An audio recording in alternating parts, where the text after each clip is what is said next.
Welcome to Seeing This. I'm the movie mamba Mike Ornelas. We have the feisty Pisces, Erica McMullen, and the Gerber babyface assassin, Adrian Cedeno. Yes, here we are.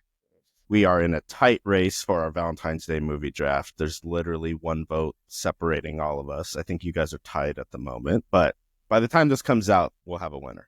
The last time I looked, all three of us were tied. Ooh, that's an update then. You got more updated news than me. Yeah. As soon as I'm done here, I'm going to remind my kids to go vote. There it is. I'm gonna have to post it on like my story or something. I forgot to do that this time around. We got Adrian's, what is it I'm trying to say? Your conspired. Michael, if you win Nepotism? over either of us, it's not real. I've got great movies, you know. Our fans, our listeners have great taste. But before all that, I guess we're not talking about that anymore. Today, we are reviewing something a little bit different, a music documentary that just came out on Hulu called Sly Lives, The Burden of Black Genius. But first, you seen this? We've got award season in full effect, and we have updates. Anora is continuing its hot streak at the Writers Guild. It won for Best Original Screenplay. Wow. Adrian, our movie Nickel Boys, won for Adapted Screenplay. Yes, it did. I saw that. Love that.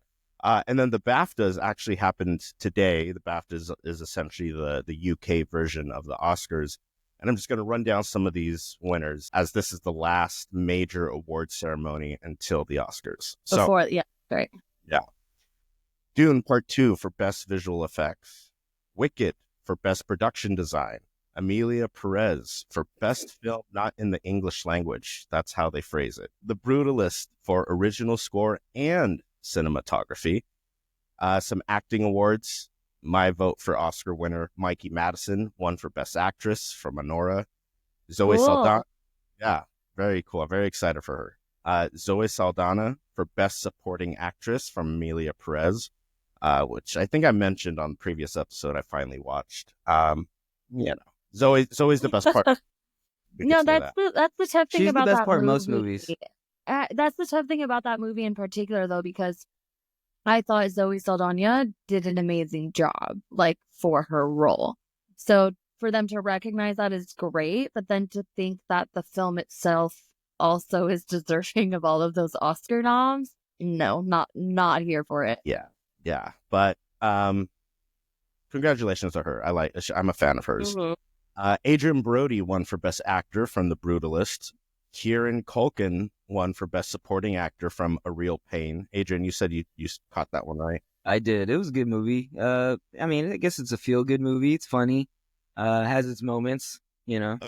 A feel-good movie about visiting Holocaust locations. Yeah, feel good.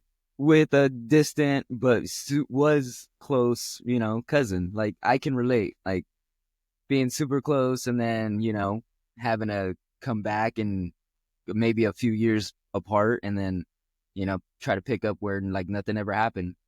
Well, a plethora of backlogs for reviews we haven't covered on the pod are out on our website, seeingthispod.com. A Real Pain is one that I wrote about, so check it out if you're interested. It was okay. Erica, our boy, David Johnson from Alien Romulus won the Rising Star Award. So that's essentially exciting. Up and coming performances. Yeah. Yeah. So just giving a great performance. Yeah. So excited for that. Did any of us draft him? Well, that was our test episode. That was our test episode. Gotcha. You got to keep a lookout for it. He'll be coming on. Yeah, you would have been doing well in your stock right now. Today's movie is going to be interesting. But Superman or Super/Man, the Christopher Reeve story, won Best Documentary. I haven't had a chance to check that out, but definitely on my list. Eddie Corbet wins Best Director, again for The Brutalist. I think he's the front runner to win the Oscar as well. He's my pick. And then lastly, 2 awards to finish with. The Best British Film goes to Conclave, as well as Best Picture across the board went to Conclave. So real interesting going into the Oscars. It's hard to pick a front runner. Some say Anora, some say The Brutalist, some say Conclave. But I think we're still going to have an Oscar episode where we'll do some of our picks and talk just before the award ceremony. It'd be cool if we could do like a watch party, Sure. but I don't know how that works. I mean, listen, we run into technical difficulties getting this off or even speaking. So let alone a live watch party, but something to aspire That would to. be cool, but I don't know how to do it. Something to aspire to. Maybe for the next one, we could plan it and we could all record together and do a live watch. Yeah. Get Letterboxd involved and have them, set us up. I got to call my people. Yeah. Yep, Let me call get on that. Get on that. Let me get them on the horn. Yeah. But without further ado, let's get into Sly Lives, Burden of Black Genius. Have you seen this? Have you seen this? Have you seen this? I know, I've seen this. I know this. So as we open up, this is very different. We haven't done a documentary yet. I do enjoy myself a good music documentary. There's plenty out there. Probably one of my favorite types of documentaries is a music documentary. So when this came out, I was very thankful that, one, it's on Hulu, so it's very easily accessible if you have Hulu. And also it was about a musician, a group that I was familiar with, but really didn't know anything outside of the hits you hear on the radio while your mom is, cleaning or whatever the case may be, right? So I'm interested to know what you guys thought. Maybe today we start with Erica. Your birthday's coming up, so we'll give you first. Hey, season. I'm actually kind of the opposite of you, Michael. Musical documentaries are like not typically my go-to if I'm gonna watch documentaries in general aren't really my go-to. Like, it's really got to be a story that I'm interested in. I remember when we were like picking which movie to do this week, like I saw it was like produced and directed by Questlove, and I was like 100%. Like, I'll watch anything that man has his fingers in, because he's so talented for storytelling, and I loved it. Like, I thought it was great. Like you said, it's just past my parents' time too, so it's just before like their listening era. So it was a little bit more of like my older aunts and uncles. But it was really nice to see this film not just as like musical history, but like history, like the time that it was happening, everything that was going around, the assassination of MLK, like, and how they navigated all of that. I actually loved it. I agree. I think it's significant when documentaries that are about music are also capturing what was happening at that time, right? I think I forgot to do to open is our Letterboxd description. I should have mentioned Letterboxd. It was a hint from the universe, and I pick up on it. But this isn't, or just a hint from Adrian. Yeah. So the description on Letterboxd: an examination of the life and legacy of Sly and the Family Stone, the groundbreaking band led by the charismatic Sly Stone, that captures the band's reign while shedding light on the burden that comes with success for Black artists in America. So, yeah, pretty straightforward summary. But Adrian, what were your thoughts? I guess this episode, we're not necessarily diving into spoiler. It's just really set up that way. So, but in general, what do you think? I really dug it. I do like a good documentary. Doesn't really matter whether it's sports or music or actors. Like, I really appreciate a good documentary. And Questlove, I'm a big fan too. So this hit well. I like Sly and the Family Stone. I've always listened to their music. It's on my motorcycle riding playlist. They got a couple bangers out there. So I was a fan, but I never really knew what's up. Like, that's way before my time, but I knew enough to be like, hell of a drug. So I know, music, wonderful music came from it, but I didn't know to the extent that like how groundbreaking it really was for the time. That's something that just gets lost with, you growing up to the music all the time. Like, in your generation, like it reminds me of my time, like being a kid, my mom listening to it, so it's different actually knowing what was going on at the time that they're recording it, at the time that they're doing it. And that was really nice to watch. I felt like Questlove hit it nice, and I wish that there was like a unedited version where like some of the questions that they probably don't put in, like I want to know, did you ask other questions? Like I know it's kind of swayed a certain way for TV, for Hulu, but I want to know like some of that personal questions that he was asking them, and like some of that. I kind of liked how they didn't have Sly ever really as an interview for it, that he was interviewing everybody else, but then at the end they're showing like, for a second I thought, dang, did he die? Like, is he passed away? So to know like he's still going and showing just pictures of him, but never really interviewing him, led to some of that anticipation for the end, Yeah, I think you make a good point as far as what the documentary does as far as informing us and shedding light of like, not, I mean, kind of like how you said, like what was happening in the country at the time, but also like how the band was formed. It was really powerful to see he was paving his own way from the jump. Before I go any further, I have a friend here that wants to summarize what I thought about the movie. Either of you seen Higher Learning? Yeah, Adrian? Yes. Right? Yeah. Omar Epps, Tyra Banks, Lawrence Been a Fishburne. while, but yeah. Yeah, so it was on Pluto the other night, so I thought I'd just check it out for a little while, and I was inspired by Professor Phipps, who is played by Lawrence Fishburne.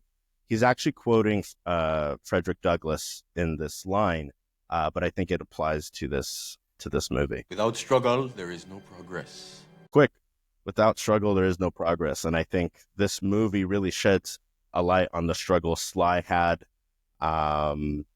Even early on, like he started as like a radio DJ, and kind of that's where he started making his music, and then coming up as some bands, and they even talk about it, evolve. He had a lot of pushback. People didn't like this different sound he had. He was getting psychedelic. And if you listen to something, like they don't really get into it in the documentary, but check out some of his songs. Like they really do get pretty psychedelic for the time. And I thought that was... and then like listening to the band talk about how it was really him wanting a fusion of that psychedelic, that rock and roll, that jazz, because of the time period that it was. He wanted to be like, look, you can do whatever you want.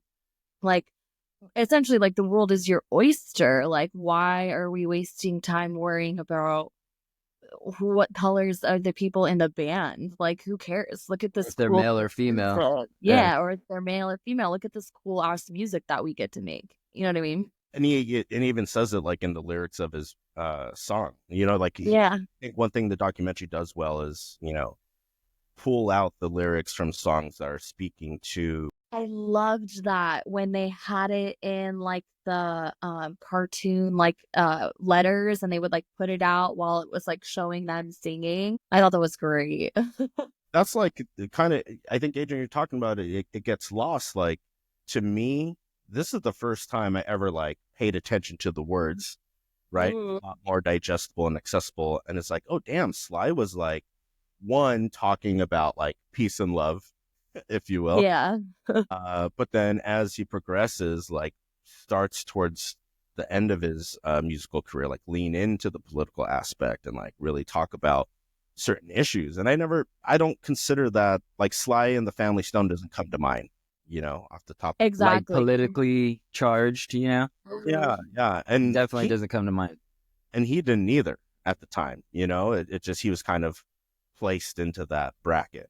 But I think, like, how could you not, similar to like Muhammad Ali, like taking a stand in a time when everybody's going against it, like that's huge. So his stand, even though it wasn't like directly like, it was more casual. Yeah, it was just like, this is nothing. Like, what are you guys talking about?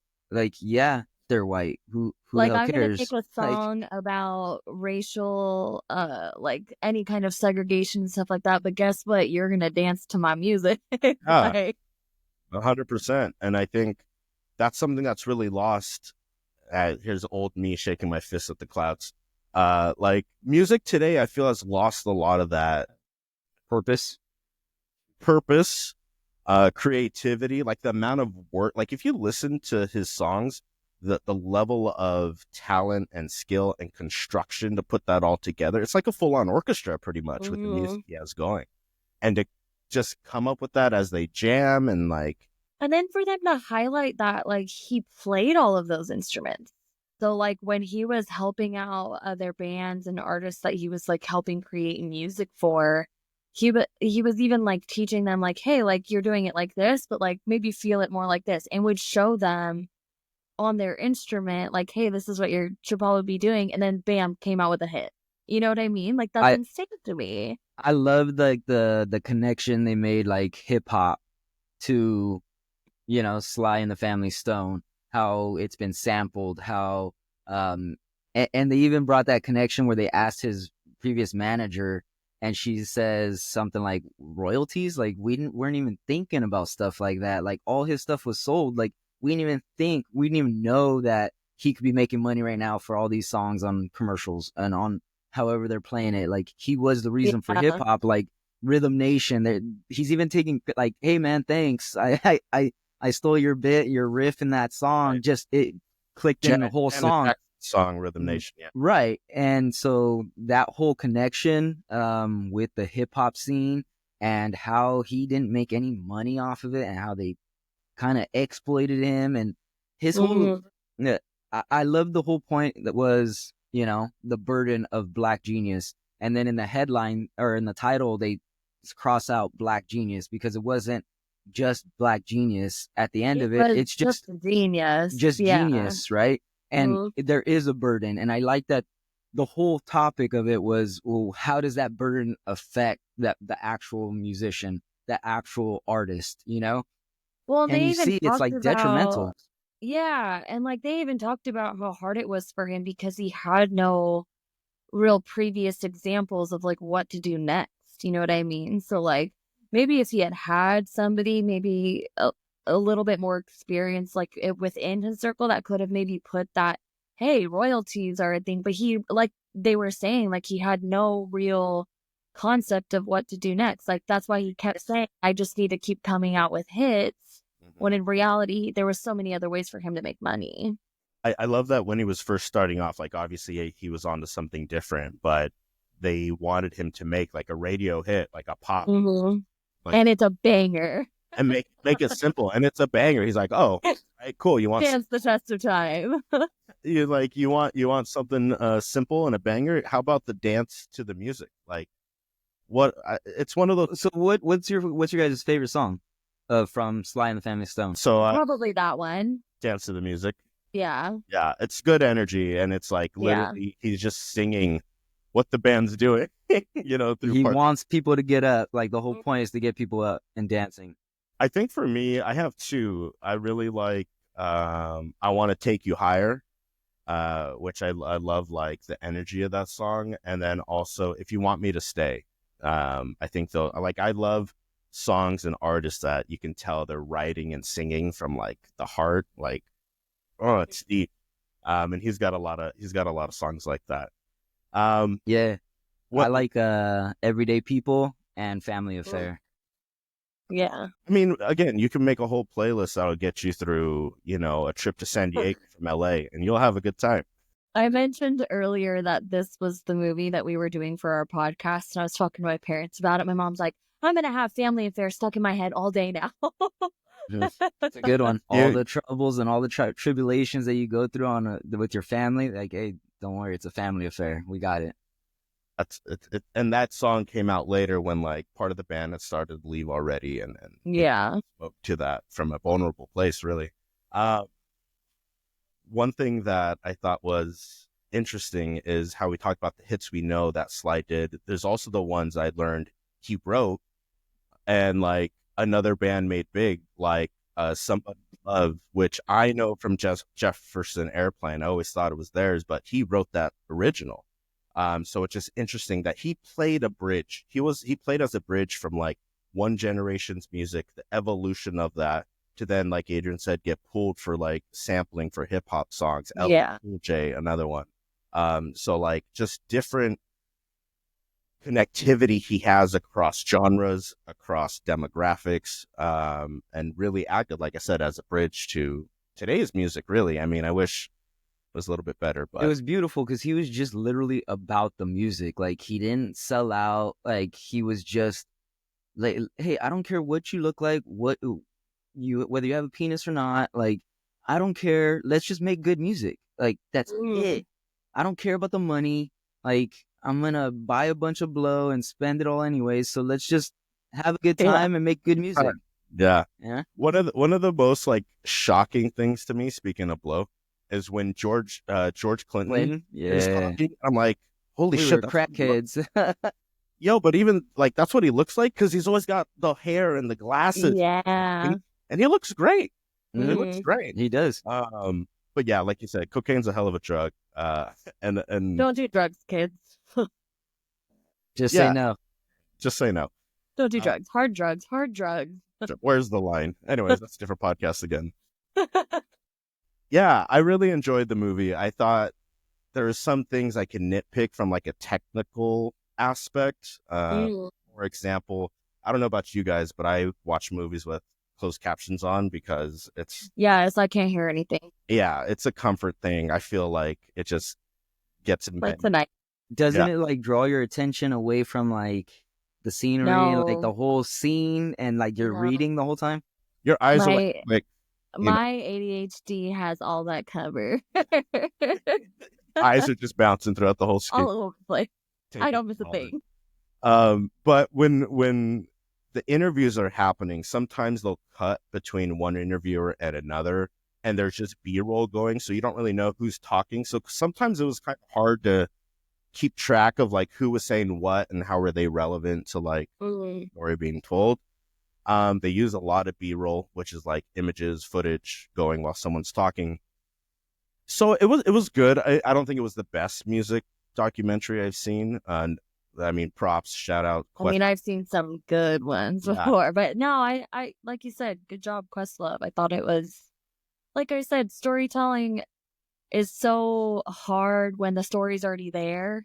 You know what I mean? So like, not that any of this was like unknown to people because the 60s really isn't that far away. You know what I mean? But the fact that he did the story, was able to storytell and like kept me intrigued the whole time. Like I really appreciated it. Cause like you said, like when you think of certain songs, you're like, oh my God, like that was him. Like I had no idea. So like that's always really appreciated when like the flow of everything and the music. I thought it was really nicely done. Yeah. And it's very, again, accessible in the sense of anyone can watch right now. I mean, as long as you have a Hulu account. We did this episode for the poor people. For everyday people. Everyday people. For me, for the poor people over here. But anytime an artist or a director or whatever is going to provide something for newer generations to learn from their past, I think, there's so many people that have said quotes about it, but it's so important to know where we've come from to know where we're at and see where we're going, right? And you could speak to that in any context. So specifically musically, it's so fascinating to see where we started, just before Sly in the late 50s, early 60s, to when Sly hits the scene, rock and roll, psychedelic, we get hip hop, to where we are today. And he's a huge influence on that evolution. Like, who knows where music would be if we didn't have him? Especially the way they incorporate the horns and everything, I think is really unique to their sound. I love hearing like trumpets, saxophones. I love hearing that type of any kind of that in any kind of music. Like I love when artists utilize that because it's so like it could be so powerful, but also like so subtle within your music. But it's always pleasant to me. I love a brassy object that is in that you have to blow into.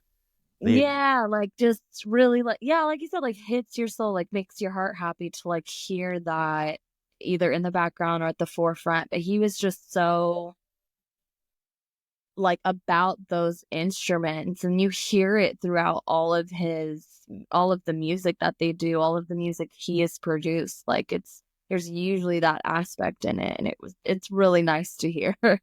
You appreciate it a little bit more watching this for sure I too. love some funk, and he had some funk for sure. He was funky. Yeah. Yeah, love this style, you know, even the way they talk about, there's a point in the interview once he's gone down the road of cocaine and harder drugs, and how he's doing interviews and he's lit, he's high as hell. Yeah. But they speak to, he still understood what was happening with him being on a talk show with a white interviewer, trying to one-up him in The game of wits, right? Well, and like trying to like corner him into like certain answers. You know what I mean? Like baiting him a little bit of like, no, this is how I want you to answer that. And he's like, no. which we still see today. You know what I mean? Yeah. Again, it's important to see where we came from to see where we're at now. Was absolutely dying at when his daughter had some friends over and they were playing house. And they wanted to do what the grown people were doing, so they were like snorting chalk. I was crying. I was laughing so hard because I could just imagine the look on her mother's face when she came out and just like, I'm gonna beat your ass. That might be a sign you might have a problem when Right. at Yeah. that point. Your children want to act grown, so they're snorting chalk. But the fact that she said it was like different colors too, because it was It's chalk. Yeah. oh, it was At dying. that I point. like hearing those stories too, because like Monopoly especially- money rolled up. right, especially like as a child, like being in that environment and like kind of figuring out, and then to kind of see them all turn out like, you know, decent. Like nothing looks like, Sure. I don't know their history, but nothing like looks crazy that's going on and stuff. Like it kind of takes it's really nice to appreciate people who have like been in situations where like their family members are, you know, addicted to a substance or not 100% their self because of what they do. And it was nice to see that they were able to come and like still be able to talk about things that went on in their lives during that time and like not really shed a bad light on it. You know what I mean? Like they were able to objectively talk about it, which was nice to see. Yeah, I think all the interviews they got were really good and informative. Yeah. Different people's perspective. Again, the way it was cut was really interesting to really like keep track of a solid. Shout out to Andre 3000. Loved that. Yeah, it was. We love that man. Nice surprise. I mean, talk about someone that's going to the sound of his own flute that he's playing nowadays. Loved that album. Did you? I'd never listened to it. I like if I want a peaceful night of just painting and being in my own vibe and stuff, I will put on that album and it just transcends me. It's great. What's your painting album, Adrian? Your I want to feel Painting? free. I want to feel. Oh, you don't. You're like. It's like, excuse me. Painting? Oh, okay. What do you do? Well, you build. You're very handsy. Yeah, to be honest, it's a Handy, playlist. Oh, not sorry, handy. handy. Oh, It's- sorry. Yeah, a little different. Two different things, guys. But both Handy with tools. both can apply, I'm sure. Anyways, Yeah. I don't have like a peaceful song. I don't know. I've never thought of it. I always just put Yeah, you a don't really playlist do- on. you don't Honestly, really I do could peaceful put on music. the flute album or honestly like Swimming or Circles by Mac Miller, his new one, Balloonerism, anything that's gonna like zen me out. Saying- Well, More saying- in flutes, like Native American flutes, I guess would kind of get Sure. me. Sure, but you don't Yeah. listen to that enough, I'm sure. No, not Yeah. nearly enough. You're saying swimming, and I'm thinking it's like a sleep podcast where it's just the sound of. I'm like, well, I guess that's relaxing. you say that, but I do have a dog anxiety reducing for my dog. Like if I'm away for a really long time, like Sure. I'll put that on. So like when my Spotify Wrapped comes out, there's always like one song on there. I have a TV So- channel specifically for dogs. Yeah, there's a TV channel, and Yeah. you can leave, and it's just like park noises, and like it'll Yeah. change for like 30 minutes, and then it'll become something else, like different noises that just soothe the dog. It's bizarre. It's great. I love it. There's I a wonder. I business wish. for everything. I wish we knew what they were thinking. Like, how How much? cool would it be if we had a Sly and the Family Stone dog therapy music? It's Hey, just like giving the away our instrumental. $1 million idea. Right. Double features. We like to do some pairing recommendations here. Adrian, what would you recommend with this one? Ooh, I was gonna go with The Doors, from 1991. It was directed by Oliver Stone. I know it's Yeah. not really a documentary. It was like a film. But I think it was good. I kind of had the same vibes. Still psychedelic and beautiful music coming out. Wonderful, good things came from it, but also the destruction of the drugs and the burden of the genius. Whether it's black, white, whatever, there is a burden, and that burden demands, a lot from the artist, and usually they lean to something else to help them, and it becomes a drug problem more often than not. And I think that's the burden. So I would do The Doors, similar burden. Way to land the plane. I was curious. Like, yeah, they're both musicians, but yeah, for sure, they both have somewhat of a psychedelic vibe or like a hint of that. And I'm never gonna deter people from watching the Doors movie. I fucking love that movie. I can rewatch it. It's so unhinged. But it's not a documentary. Like, I almost want that from a documentary. Mm-hmm. Fair enough. Erica, what do you got?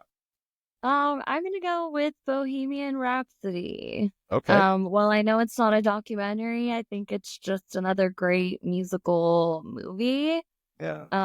I think Rami Malek did a fabulous job at like really encapturing what Freddie Mercury was like. Loved the inclusion that they had from the other band members that put in their input to like really tell the story and like get a well-rounded picture of kind of how everything went down. Another really important time in history, where what music that they were making when he died, all of the stuff that was going on in the world with AIDS. Loved it. I think that'd be a great pairing for this. Lovely. I have two. One that is entry Triple feature? triple feature, baby. Triple feature movie day. Black History Month, baby. Gotta Yeah. feature it up. So, for documentary wise, I would actually go Block Party, Dave Chappelle's Block Party, which Questlove and the Roots are featured, as well as a lot of great hip hop bands. They shut down streets of New York, and have a block party. And Dave Chappelle is hilarious. He's incredibly funny and adds a comedic element to live music. And obviously, a lot of the artists that play there got their influence from what Sly did. The other one, if I were to go more the route of like Adrian was saying, as far as like the burden and the rise and fall of story like that, we've talked about it a little bit, but Ray, which Yeah, I was debating on that one too. yeah, I think Ray. I mean, it's before Sly, and obviously Sly was influenced from Ray, but he had similar demons as far as a very racist time in America, but still breaking through, being blind. And yeah, his rise and fall and ultimate drug addiction, right? So, triple feature, make a day out of it. That's what I would recommend. But what's next? We have to draft stock. So I was curious how we would do this, In but the wheel.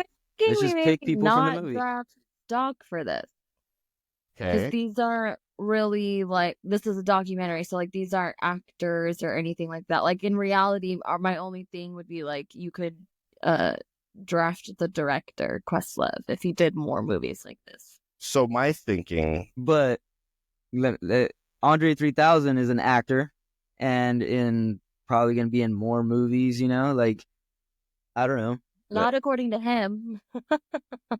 well, I think the thing is we have to make a determination if we want it to be just like pop culture stock, in which case it's music, and even then it is kind of limited of who things are going to come out, or if we do just make it strictly like movie stock, and then in that case, yeah, maybe Quest.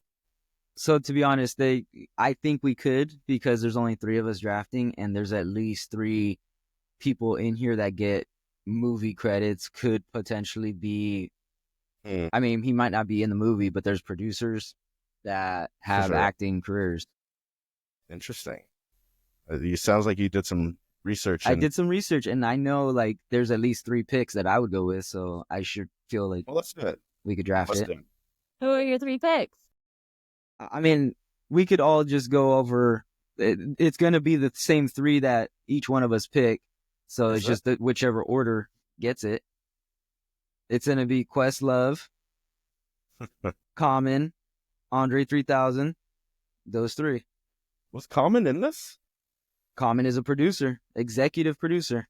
Man, this guy's really I didn't know he was a producer. deep into the research. I got ready for a draft or for, our stock. Yeah. I mean, listen, Q-Tip, he's been in things. Q-Tip. Yep. What do you think, Erica? I feel like first pick if no, I understand where Adrian's coming from. I get it, but specifically those 3 people, sure. All right, how about this? We won't do it. Adrian, you win. We'll get a Ash your name for your work ethic. How do I win without the stock? Yeah, tough beat. All good. All good. Our listeners, viewers, let us know in the comments. Should we have done the draft? I see both sides. I think it's a toss-up. I keep promising it'll get easier, but a couple of these have been tough again for drafting stock. Okay, if that's the case, we're just at our Commodus Scale.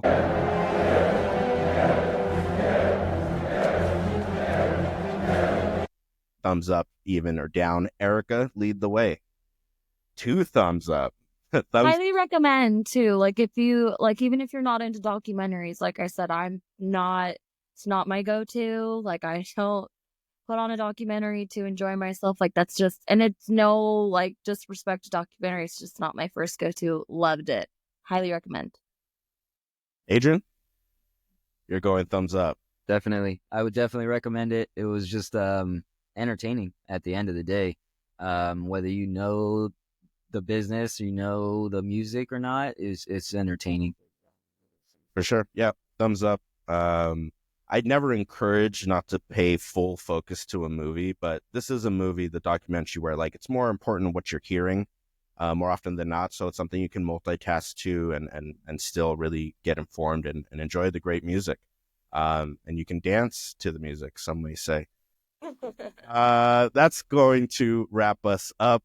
Make sure to like, comment, subscribe if you enjoyed this video. Even if you didn't, it helps us out, but we hope you did enjoy it. You can check out, as I mentioned, some reviews that are out for movies that came out that we didn't cover on the pod on seeingthispod.com. Instagram, we have seeingthis.pod, where voting closed yesterday. We could predict who's going to win, but it's too close. But I'm sure if you're following our Instagram, we'll make sure to let you know. Blue Sky, Letterbox are at Seeing This Pod. YouTube, Seeing This Pod. Thank you guys for listening, and we'll catch you guys on the next episode. Stay safe.